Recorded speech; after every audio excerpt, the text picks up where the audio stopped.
You won't believe what could go wrong on your next trip after turning 65. No one talks about it, but this story will open your eyes. By the time we reach the end, you'll understand the 7 hidden dangers that could change how you travel, possibly save your health, protect your savings, and even preserve your life. This isn't about scaring you. It's about preparing you so your future adventures bring only joy and wonder, not unexpected disasters. Let's go back to Marjorie and Bill. They were the picture of excitement. Married 45 years, they planned a Mediterranean cruise as a celebration. For months, they dreamed about every detail. Marjorie bought a new suitcase, carefully folding her summer dresses. Bill browsed through brochures, circling every shore excursion that looked fun but not too demanding. They imagined sipping wine at sunset on the deck, their feet up, no worries. At 67 and 71, they felt good, not young but strong enough, healthy enough, ready. But nothing turned out as they expected. 3 days into the trip, under a blazing Greek sun, while hiking a trail in Santorini, Bill collapsed. It wasn't a dramatic fall like in the movies. He just stopped, sat on a rock, couldn't catch his breath. His skin looked pale. His heartbeat raced. Marjorie, stunned, called for help. Locals rushed in, then paramedics. Within an hour, they were at a local hospital. It was supposed to be the vacation of a lifetime. Instead, it became a wake-up call, one they now share with everyone they meet. The first problem hit right away. They had travel insurance. They'd done what most travelers do, click the checkbox that said, yes, include insurance when buying plane tickets.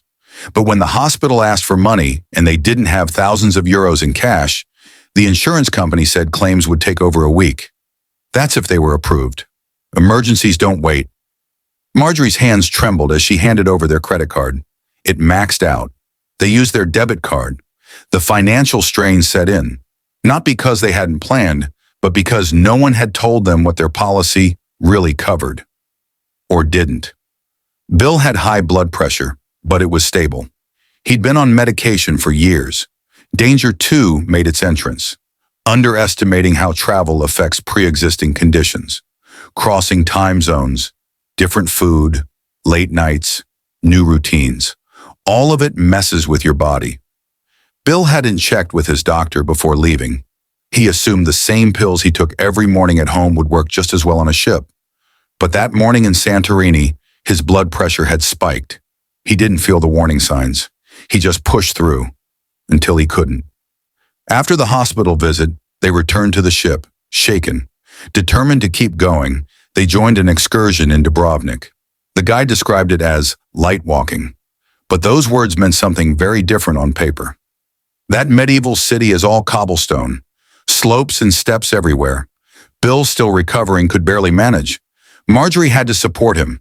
Her excitement turned to frustration. This was danger 3, overestimating mobility. Brochures don't explain that light walking could mean a 2-mile climb on uneven terrain. A cane or walking poles might have helped. Better research would have warned them, but they didn't know. Now they tell everyone, never assume. Always check accessibility in advance. They thought they were finally finding their rhythm, but then one morning, Bill realized he'd missed 2 doses of his medication. In the chaos of the hospital, then the fatigue of the excursion, their routines fell apart. They'd pack their medicines in checked luggage. Some of it was misplaced during a bag shuffle, and they hadn't made a backup list of prescriptions. That's danger 4, medication mismanagement. International travel complicates everything. Drug names are different. Some aren't available, some are restricted. If you don't have a list with dosages, timing, and generic names, a small mistake can spiral. A simple pill can become a crisis. By the end of week 1, the Mediterranean sun was taking its toll. They didn't expect heat in spring, but it hit hard. They were used to cool Canadian breezes. Suddenly, it was 34 degrees Celsius. No shade. Dry air. Danger 5 arrived quietly. Climate strain. Seniors have weaker temperature regulation. Their bodies don't sweat as easily. They don't feel thirsty the same way. Bill started feeling dizzy. Marjorie had headaches. Dehydration crept in. Electrolyte drinks would have helped. Cooling towels, frequent rest. But they hadn't packed for heat. They had cardigans and sandals, not hats and water bottles. Their dream trip was slowly unraveling.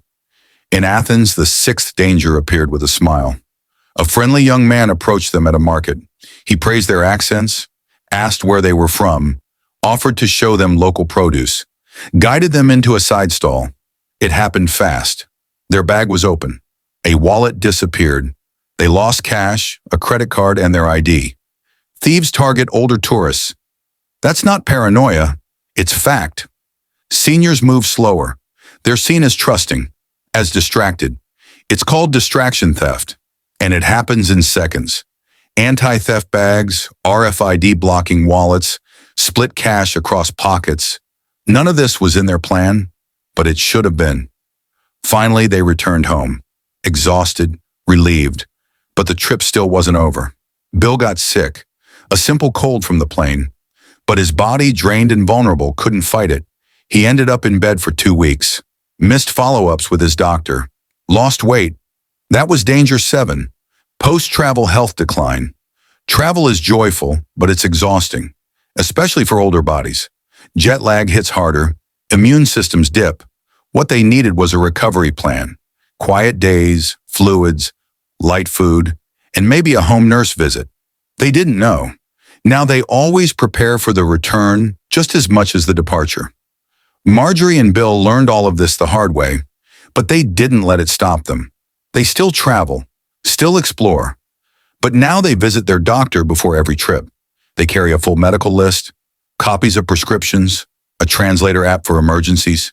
They take breaks, drink water, book hotels near clinics, and they warn their friends. Travel is beautiful, but it's not simple, especially after 65. They believe in joyful exploration, but they also believe in honesty. No one had warned them. Now they warn others. Their story is a gift, not a cautionary tale to fear, but a reminder that preparation is the most powerful passport you can carry. This journey, your journey, can be everything you dream of. Sunsets on distant shores, smiles with locals, sips of wine with the one you love. But pack more than clothes. Pack awareness, pack wisdom, because when you travel after 65, the dangers don't vanish. But with care, they can be managed. So before your next journey, ask yourself, have I prepared for the real risks? Not just the visible ones, but the quiet ones, the ones that wait in hospital rooms, cobblestone streets, or sweltering airports. If you have, then you're not just traveling, you're thriving. You're choosing a chapter filled with wonder and peace. This isn't the end, it's your beginning. Travel well, travel wisely, and make every moment count.